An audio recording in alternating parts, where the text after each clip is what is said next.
Before we begin our reflection this morning, let us welcome in our midst Reverend Monsignor Pedro Cañonero.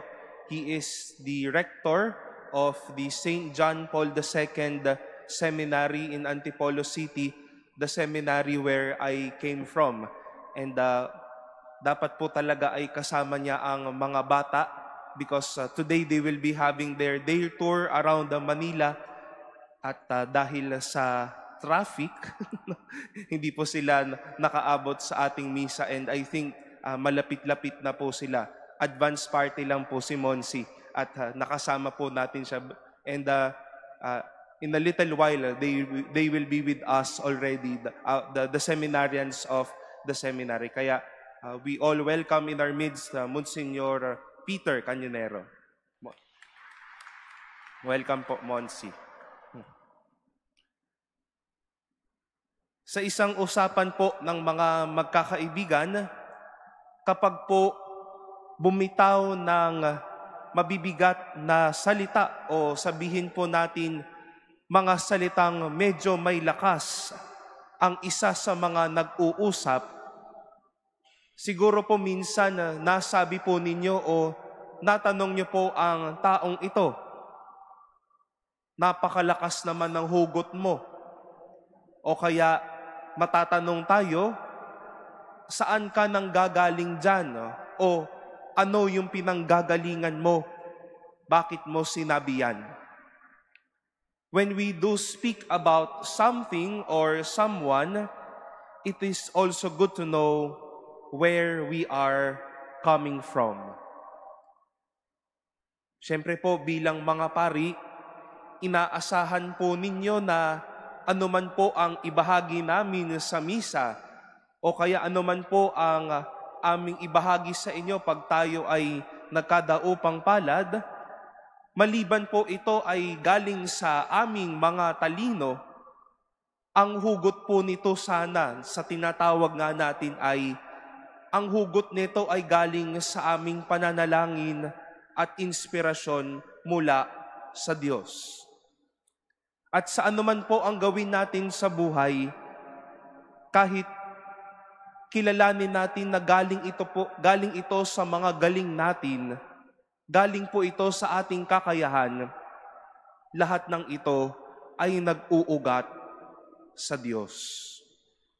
And that is why we are saying, doing, and living beautiful things, all because all of this came and roots from the love and from God Himself. We've heard how the apostles preached and how would one way or another show their intense passion in the midst of their consistent persecution to them. And we've heard how Jesus Himself makes His life and the presence known by opening the eyes of everyone from where He came from.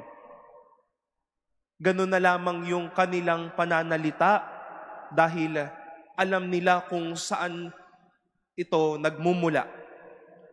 They have inspired and opened minds of people because what they say are things and are inspirations coming from God.